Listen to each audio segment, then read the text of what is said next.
자, 두 번째 시간으로 돌아왔습니다. 우리가 이제 두 번째 시간에 이제 다룰 사람은 존 힉의 견해입니다. 존 힉은 엄밀한 의미에서 종교학자가 아니고 종교 철학자의 부류에 속한 사람입니다. 미국인이 아니고 영국인으로서 그는 스카보로에서 출생을 했습니다. 대학에서 법을 전공한 후에 그는 장로교 목사가 되려고 에딘버러 대학교에 입학을 했고 그곳에서 신학과 철학을 배우게 됩니다. 잠시 세계 2차 대전으로 그는 학업을 중단하게 되지만 1948년 옥스퍼드 대학에 입학을 해서 1950년에 철학 박사 학위를 받게 됩니다.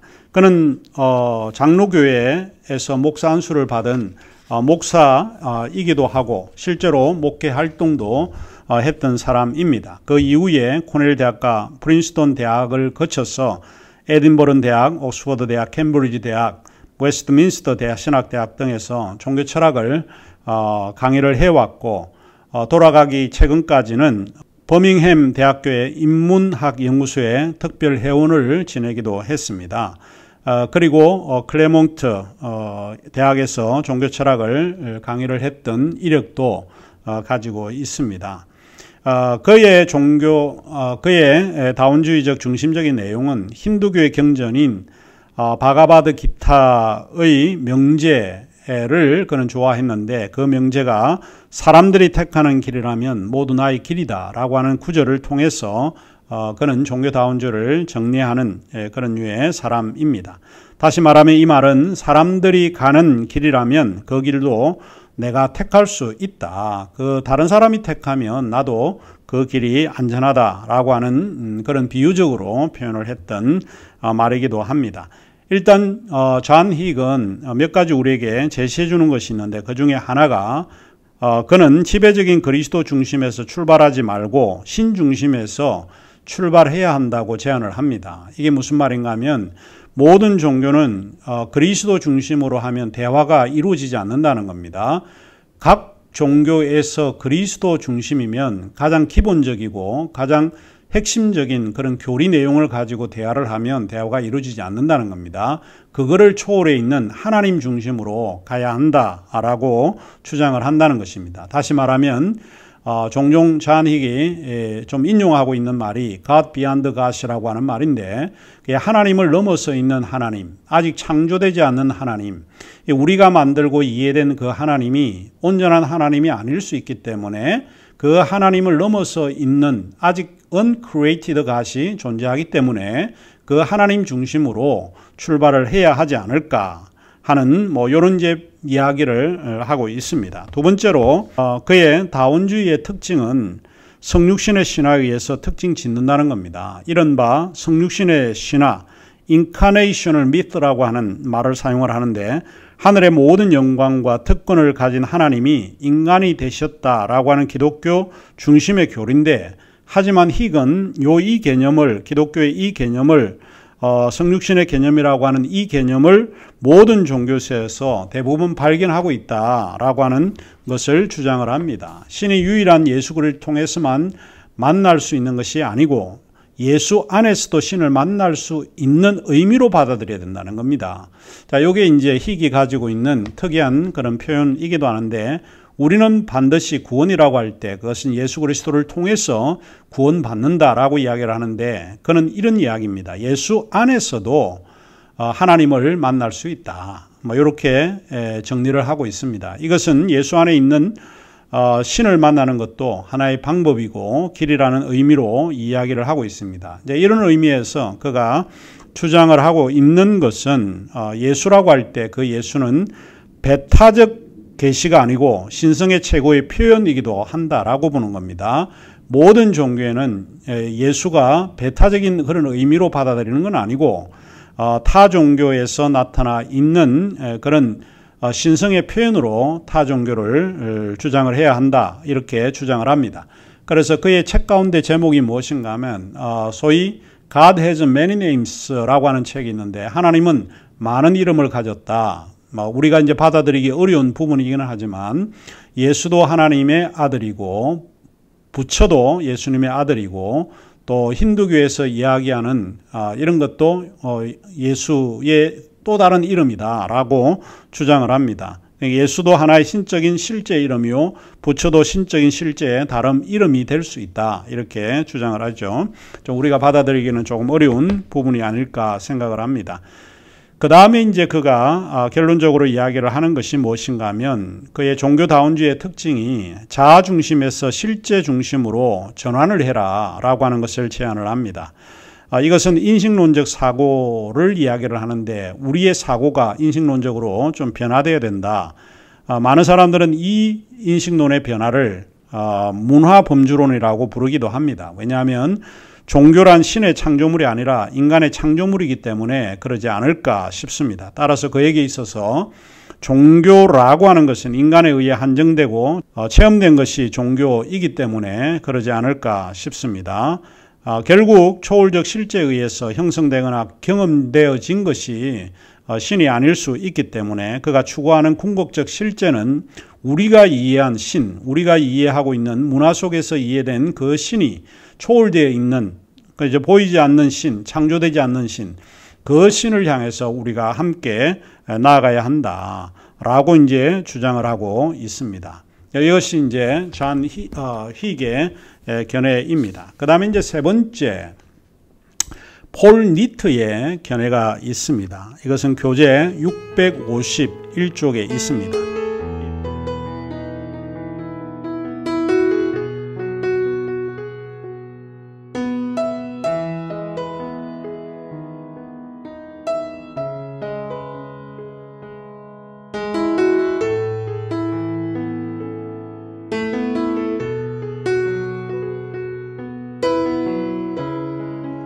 이 폴 니트는 로마의 펜티피컬 그레고리안 대학에서 공부를 했습니다. 그래서 칼 와너라고 하는 종교학자이기도 하고 신학을 가르치기도 했던 칼 와너의 지도 아래서 공부를 마쳐서 독일 마르부크 대학에서 박사학위를 받습니다. 미국으로 다시 미국인인 그는 미국으로 돌아와서 신시내티 사비에르 대학교 저도 이제 이 학교를 방문을 해봤는데 신학부에서 종교학과 비교종교학을 가르치고 있습니다. 그가 은퇴한 후에 미국 뉴욕으로 옮겨서 유니온신학교에서 종교학을 가르치게 되었습니다. 가톨릭 신학자인 니트는 제2차 바티칸 공의회의 신학적 기초를 놓은 칼 와너로부터 종교를 합당한 구원의 길이 있다는 것을 배우게 됩니다. 최근에는 종교다운주의에 대한 그의 접목이 상당히 주목을 받고 있는 사람이기도 합니다. 이것은 이제 해방신학적 관점에서 요 다운주의를 설명하고 있기 때문에 다른 사람들보다는 조금 다른 독특한 그런 접근 방법을 가지고 있다. 이렇게 이해해도 될 것 같습니다. 해방신학은 실천으로서 인간 해방에 관심을 갖습니다. 그 해방신학이 인간을 절대 중심으로 인식하기 때문에 니트는 인류에게 미치는 다양한 형태를 고려하면서 종교 간의 문제를 해결하고자 합니다. 폴 니트가 종교 간의 문제를 해결하기 위해서 그가 제시하고 있는 종교다운주의의 그런 대화의 입장을 이야기를 하고 있는데 우리는 그의 종교다운주의의 특징들을 몇 가지 열거를 하면 좋을 것 같습니다. 우리 교재 651쪽이 되겠습니다. 밑에서 세 번째 줄부터 시작을 하는데 첫 번째 이제 그가 제시하고 있는 것은 종교 간의 대화의 조건으로서 실천을 강조하고 있습니다. 그러니까 종교들 간의 대화에서 제일 중요한 게 뭘까? 니트가 생각한 것은 그것은 다름이 아니라 실천이다 라고 하는 이야기입니다. 이런 대화의 필요성에서 니트는 종교가 안다는 것, 또 혹은 인식한다는 그런 것의 문제가 아니라 실천의 문제라고 주장을 합니다. 그에게 있어서 실천은 인식에 선행하고 있다라고 하는 입장을 가지고 있습니다. 다시 말하면 대화는 지식에 선행하는 행동의 수단으로 간주되어야 한다라고 하는 이야기입니다.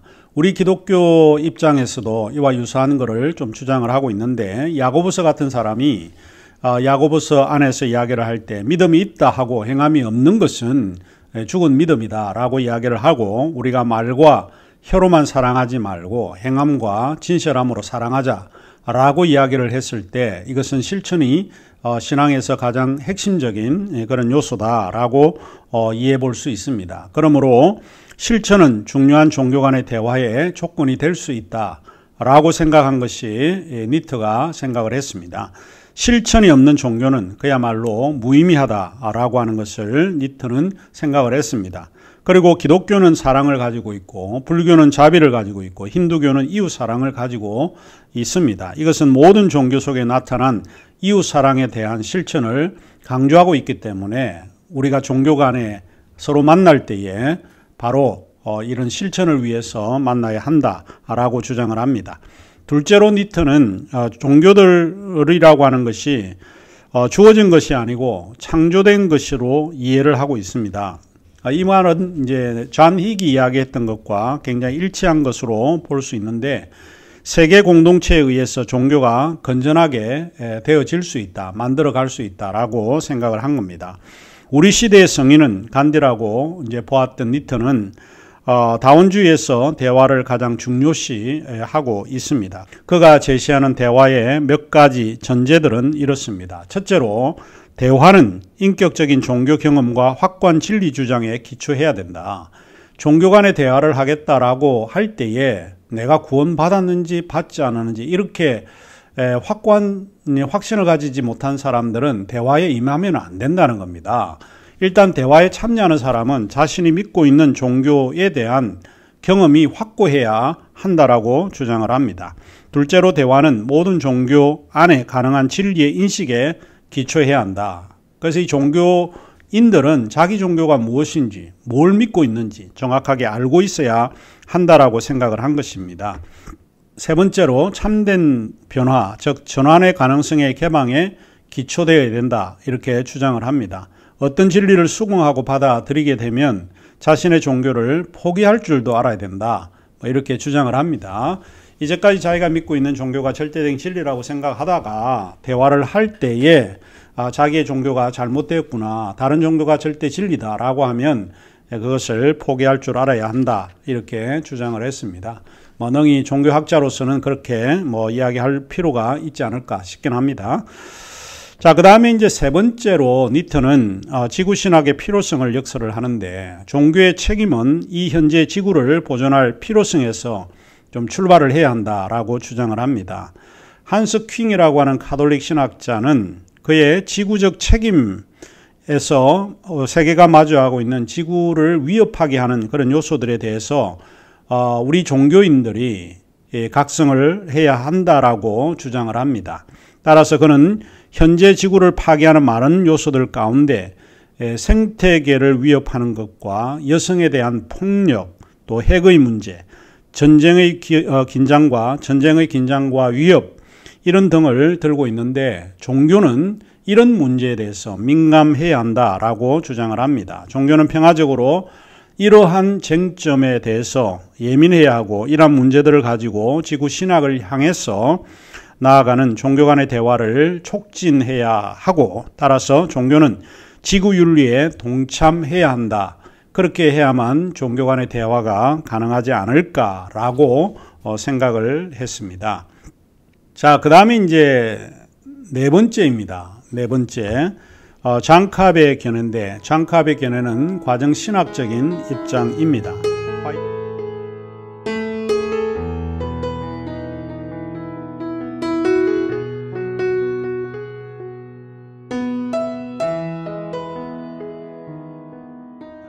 화이테드와 하촌이라고 하는 유기체 철학에 근거된 사상이 과정 사상인데 1960년대 이후 미국을 중심으로 기독교 철학과 신학, 종교다원주의의 새로운 영향력이 있는 운동으로 나타나기도 했습니다. 이러한 운동에 보다 결정적인 영향을 끼친 사람이 장캅입니다. 그리고 오거덴도 있는데 과정 신학자들은 대체로 정적이고 무변화적인 실제의 세계관에서 동적이고 변화 실제의 세계관으로 받아들이고 있습니다. 또 이런 변화를 요구하기도 합니다. 존재 개념보다는 생성 개념, 즉 being보다는 becoming의 개념을 강조하고 있습니다. 그들은 종교다운주의 논의에서도 독특한 입장을 제시하고 있는데 캅의 견해가 그렇습니다.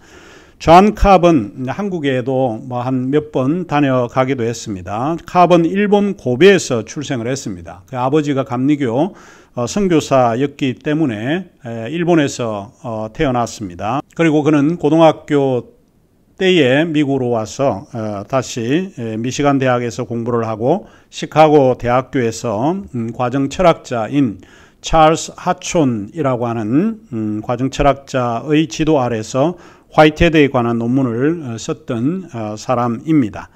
캅은 생성으로서의 세계가 모든 사물의 경험의 다원적인 요소를 내포하고 있기 때문에 획일적이고 질서정연한 독립적인 사물을 배척하는 것은 당연한 시대적 헤게모니라고 주장을 합니다. 이제 그에 따르면 다원주의는 우리 시대의 문제로 보는 것이 아니고 오히려 다원주의 그 자체를 하나의 필연적 현상 내지 사물의 세계 구조다 이렇게 주장을 합니다. 이제 이런 맥락에서 그는 종교 다원주의를 이야기를 하고 있습니다. 캅이 주장하고 있는 견해를 몇 가지 요약을 해보면 이렇습니다. 첫째로 캅의 다원주의는 그리스도 중심에서 출발해야 한다는 겁니다. 그 힉은 그리스도 중심에서 출발하면 안 되고 하나님의 실제에서 우리가 출발을 해야 한다 이렇게 주장을 하고 있는데 캅은 그리스도의 유일성의 문제에서 다른 전통들을 만나는 것이 생산적일 수 없음을 인식하기 때문에 계시의 수단을 통해서 신을 알고 오직 예수 그리스도를 통해서만 참된 진리를 발견할 수 있다는 주장을 부정하고 있습니다. 신의 발견이 한 길만이 아니라 여러 길이 있음을 전제하는 신중심주의적 접근 방식도 계시란 용어 자체가 가져오는 의미가 유대 기독교적인 유일신의 이해와 연관되어 있습니다. 따라서 캅은 신의 의미가 축소되거나 제한될 수 있다라고 보았던 것입니다. 자, 그러면 이제 요 힉이 이제 언급했던 것과는 좀 정반대의 입장이 요 장캅의 입장인데 힉은 창조되지 않은 신 또 뭐 이런 거를 좀 추구하고 시도했던 가설을 설정을 하고 있는데 이 캅은 그런 의미를 무의미한 것으로 이렇게 주장을 합니다. 실제 중심을 가지고 우리가 종교다원주의에 맞출 경우에는 자신들의 종교 절대적 궁극자가 다른 절대적 실제와 존재로 인정하지 않는다는 겁니다. 그러니까 결국에는 우리가 내가 믿고 있는 것이 진리이고 이 진리에서 출발을 해야 된다라고 보는데 그것이 바로 그리스도 중심의 진리다라고 주장을 합니다. 여기에서 이제 복잡한 과정 사상적 여러 입장들을 좀 언급을 하고 있는데 로고스 중심이라든지 이와 같은 것을 하는데 이것은 의미가 없을 것 같아서 그냥 제가 넘어가도록 하겠습니다. 두 번째로 이제 659쪽인데 그리스도 중심에서 다원주의를 논하는 이제 캅이 제시하고 있는 것이 대화의 실천을 강조를 합니다. 자, 하나 흥미로운 것이 하나 여러분이 있는데 그것은 다름이 아니라 모든 종교 다원주의자들은 실천을 굉장히 강조하고 있다라고 하는 것을 우리가 배우게 됩니다. 다원주의를 이해함에 있어서 과정사상은 종교 간의 만남을 이루는 대화를 하나의 진리의 양태로 간주하고 있다라고 하는 것입니다. 대화는 종교 다원주의에 있어서 어쩌면 가장 필수적인 요소이고 또 하나의 조건인지 모릅니다. 여기서 우리는 대화의 실천을 위해서 캅이 제시하고 있는 세 가지 다원주의적 의미를 우리가 나열해 볼 수 있습니다. 첫 번째로 캅의 다원주의는 진리의 절대성보다는 경험의 다양한 존재 구조에 근접되어 있다라고 주장을 합니다. 캅에 의하면 후기 계몽주의 시대 이후에 헤겔이라든지 슐라르마라든지 트렐치 역사학자죠.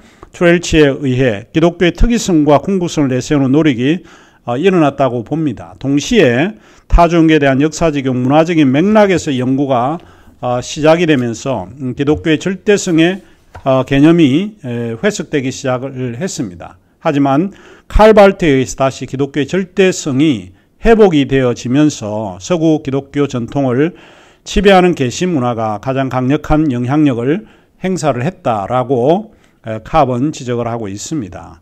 이 바르트의 영향에 의한 신학과 종교가 구분되면서 종교가 하나의 인간 현상으로 이해를 한 반면에 신학은 하나님이 예수 그리스도 안에서 행한 것에 대한 정언하는 학문으로 이해됐다라고 이야기를 합니다. 그래서 캅이 제안하고 있는 것이 기독교의 근본적인 오류가 타 종교들을 이해하고자 하는 노력을 하지 않고 타 종교를 일단 무시한다라고 보는 것이죠. 마치 우리 이웃에 사는 사람들을 하나의 인간의 존재로 보지 않고 무시하는 경향과 같은 것이 종교 안에서도 이루어진다라고 이야기를 합니다. 자, 그러면서 각 종교는 서로 상호 보완적이 될 수 있다라고 하는 것을 조심스럽게 제시를 하고 있습니다. 대화는 상대방을 강압적으로 설득하거나 포기하게 하는 선교의 열정에 있는 것이 사실은 아니고 상대방의 전통들을 이해해 주는 것이 더 필요하다 보는 것이고 또는 그것을 넘어서 그 다른 종교의 전통들을 배우는데 1차적인 목적이 있다 이렇게 주장을 합니다. 여기서 우리가 한 가지 오해하지 말아야 되는데 캅이 주장하는 것은 우리가 다른 종교로 넘어가서 다른 종교로부터 배우는 게 1차적인 목적이다 이렇게 주장을 합니다. 우리가 개종시키거나 개종하기 위해서 다른 종교를 넘어가서 대화하는 것이 아니고 비록 우리가 진리를 가지고 있다라고 할지라도 다른 종교가 가지고 있는 전통을 우리가 무시하거나 배타적으로 생각해서는 안 된다라고 하는 그런 입장을 가지고 있습니다.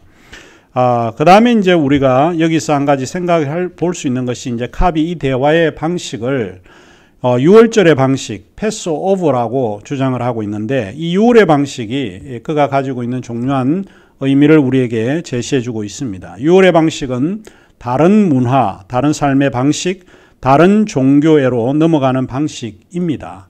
그리고 이게 재미나는 것은 자신의 문화, 삶의 방식, 종교에 대한 새로운 통찰을 갖고 돌아오는 회항의 그런 과정이다. 이렇게 이야기를 합니다. 만일 우리가 불교의 전통과 대화를 시도한다라고 하면 우리는 우선 불교인을 개종하려고 하는 목적을 가져서는 안 되고 오히려 그들의 전통이 무엇인지 이해하려고 우리가 배우려고 넘어가야 한다라고 주장을 합니다. 불교에 대한 것을 배우면 우리가 다시 기독교로 돌아오게 되면 이전에 우리가 못한 이 기독교의 내용이 조금 풍부해지지 않을까 하는 그런 생각을 가지고 이것을 이야기를 합니다.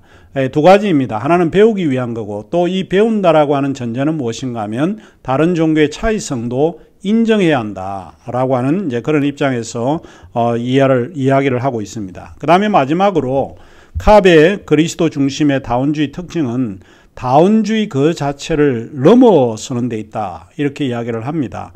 대화를 넘어선 목적은 무엇일까요? 바로 각 종교의 창조적 변혁, 그것은 창조적 변혁을 위함 때문에 그렇습니다. 이 과정사상은 창조적 변혁을 강조를 하는데 creative transformation이라고 봅니다. 결국은 우리가 대화한다는 그 자체도 그거를 넘어서야 된다는 거예요. 이 대화한다는 그 자체도 잊어버려야 되는데 뭐 그게 가능할지 그거는 제가 잘 모르겠습니다. 자, 그러면 이제 과정사상은 결론적으로 종교다원주의에 대한 입장이 세계의 역동적 실제에 비춰서 해석을 하고 있습니다. 세계라고 하는 것은 죽은 사물이 아니고 살아있고 자기 원인이나 자기 혈정을 통해서 스스로 표현이 가능하다라고 주장을 하고 있습니다. 자, 이런 의미에서 사실은 과정사상에서 캅이 주장하는 것은 다른 어떤 전통들의 차이를 인정을 하고 우리가 배우려고 노력을 하게 되면 또 우리의 종교가 더욱더 확고해지고 더 풍성한 종교가 될 수 있다라고 하는 이제 그런 가능성을 가지고 있습니다. 그리고 이제 이번 14주 종교다원주의를 마치면서 몇 가지 이제 생각을 해야 보아야 될 문제가 있습니다. 이것은 우리가 대면을 해서 함께 토론을 하면 좀 재미나는 토론이 될 수 있는데 그냥 제가 간단하게 질문만 던지고 이번 학기 수업을 마치도록 하겠습니다. 자, 일단 우리가 마주하고 있는 첫 번째 문제가 우리는 다른 종교를 가지고 있는 사람들을 우리의 이웃으로 간주해야 하는 문제입니다. 불교인도 우리의 이웃이냐? 내 이웃을 내 몸과 같이 사랑하라는 예수님의 명령 속에 장애인도 우리의 이웃이지만 다른 종교를 가진 사람도 우리의 이웃이 될 수 있을까라고 하는 우리 기독교인이 이웃 사랑의 실천에서 다른 종교인들을 배제하지 않고 받아들여야 하나라고 하는 문제에 우리가 봉착해 있다라고 볼 수 있습니다. 이 두 번째 문제는 668쪽에 제가 언급을 했는데 종교다운주의 논의에서 배제되어 온 문제가 현실 사회와 세계에 대한 문제들을 충분히 언급하고 다루지 않았다라고 보는 겁니다. 종교인들이 자기 종교의 부흥이나 자기 종교의 그런 건전성을 위해서 내면적으로는 열심히 일을 하고 충성스러운데 그러나 전 세계 우주를 위해서 종교가 나서지 않고 있다. 또 사회의 이런 문제들에 대해서도 좀 민감하지 않았다라고 하는 이런 이야기를 해볼 수 있습니다. 그 다음에 우리가 마지막으로 우리를 괴롭히는 중요한 질문이 하나 있는데 그 질문은 자기 종교의 절대성에 대한 믿음이 어떤 방식으로 작용되어야 하는지 이것은 아마 우리가 고민을 해야 할 것 같습니다. 왜냐하면 사도행전 4장 12절에 앞서 제가 이야기를 했지만 다른 이로서는 구원받을 수 없나니 천하 인간의 구원을 얻을 만한 다른 이름을 주신 일이 없다라고 하는 것입니다. 우리 기독교의 전통에서 오직 예수 그리스도만이 우리의 구원자가 되십니다. 그렇기 때문에 이것은 확고한 우리의 진리이기도 하고 이런 그 확고한 믿음에서 우리가 종교다운주를 다루어야 하지 않을까 생각을 합니다. 그럼에도 불구하고 하나 걱정을 해야 되는 문제는 예수 그리스도가 우리의 구원자라고 하는 이런 의미가 타 종교인들, 다른 인간 존재들을 배타적으로 대하라고 하는 뜻인지 그런 의미는 아닐 거라고 생각을 합니다. 그래서 이 진리는 우리들의 진리가 아니라 하나님의 진리이기 때문에 우리의 눈에 따라서 다른 사람들을 정죄하라고 하는 의미는 아닐 것입니다. 예수 그리스도가 우리의 구원자이라고 하는 말은 다른 사람을 정죄하라고 하는 의미는 아니기 때문에 하나님의 귀한 사랑으로 그들을 이끌어야 될 책임이 우리에게 있지 않을까 생각을 합니다. 자, 그러면 이번 학기 14주차 강의를 마치고 다음 주까지 여러분이 준비한 과제들 또 중간고사 기말시험을 제출해 주시면 되겠습니다. 여러분이 준비한 과제들 제출해 주시면 되겠습니다. 자, 그러면 이번 학기 종교철학 수업은 여기서 마치도록 하겠습니다. 이제까지 고생을 많이 하셨습니다. 감사합니다.